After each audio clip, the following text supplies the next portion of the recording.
মাদকদ্রব্য বিক্রির অভিযোগে পুলিশের জালে এক ব্যক্তি। ঘটনাকে ঘিরে ব্যাপক চাঞ্চল্য নিয়ামতপুর থানার অন্তর্গত লছিপুরের চপকা এলাকায়। স্থানীয় বাসিন্দা খোকন বাউরির অভিযোগ, দীর্ঘ বেশ কয়েকদিন ধরে তাদের এলাকায় কয়েকজন ব্যক্তি মাদকদ্রব্য বিক্রি করছে, যার ফলে এলাকার যুবকরা সেই মাদকদ্রব্যে আসক্ত হয়ে নষ্ট হয়ে যাচ্ছে। এদিন তারা স্থানীয় এক ব্যক্তিকে মাদকদ্রব্য বিক্রির সময় বেঁধে আটকে রাখে। তাদের অভিযোগ, সেই ব্যক্তি বাইরে থেকে মাদকদ্রব্য নিয়ে এসে এলাকায় বিক্রি করছে। ঘটনা ঘটেছে এটা যে আমরা এই ছেলেটাকে ধরলাম, এর কাছ থেকে এক দু পুরে হিরণ পাওয়া গেছে। আর এখানে দীর্ঘদিন ধরে হিরণের ব্যবসা চলছে।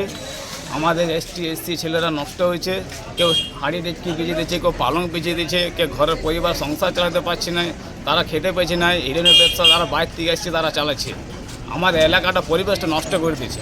আমরা তো চাইছি দিনের পর দিন এই ব্যবসা যাতে বন্ধ হয়ে যায়। এই ব্যবসা বন্ধ হলে আমাদের এসসি ছেলেরা মানে এই নরক থেকে বাঁচবে।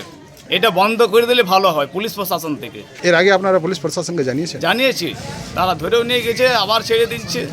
এই তো চলছে পরিবেশ। এখানে হিরোইনের ব্যবসা চলছে, বন্ধ করছে, আবার চালু করছে, আবার বন্ধ করছে, আবার চালু করছে। এ বিষয়ে স্থানীয় তৃণমূল নেতা বাচ্চু রায় পুলিশ প্রশাসনের বিরুদ্ধে গাফিলতির অভিযোগ তুলে বলেন, পুলিশ প্রশাসন চাইলেই এলাকায় এইসব বেআইনি কাজ বন্ধ হয়ে যেতে পারে, কিন্তু পুলিশ তা করছে না। সেটা হচ্ছে আসানসোল শিল্পাঞ্চলে, শুধু এখানে বলে না, আসানসোল শিল্পাঞ্চলে ব্যাপক হারে ড্রাগসের কারবার চলছে।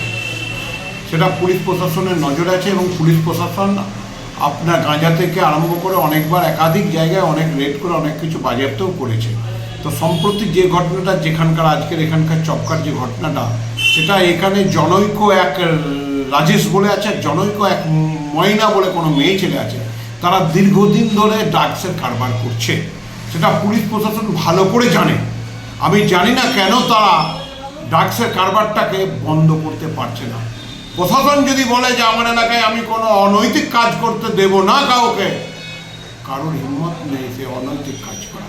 প্রশাসনের কাছে, সর্বকর্তা বিনয়ীদের কাছে অবিলম্বে ড্রাগসের কারবারিদের উপর অবিলম্বে কড়ায় একবারই পদক্ষেপ নিন, যাতে ওদের যে পদক্ষেপটা আপনারা নিচ্ছেন সেই পদক্ষেপটার জন্য আগামী দিনে যারা ড্রাগসের ব্যবসা করে তারা যেন চিন্তিত করে, চিন্তায় পড়ে যেন যে এই যদি আমি এই কারবার করি তো আমাদের এরকম সাজা হতে পারে।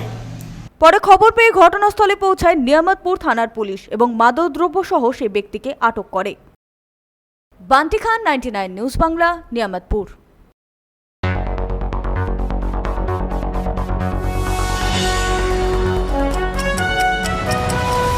আপনারা দেখছেন 99 নিউজ বাংলা। বদলাবো আমরা।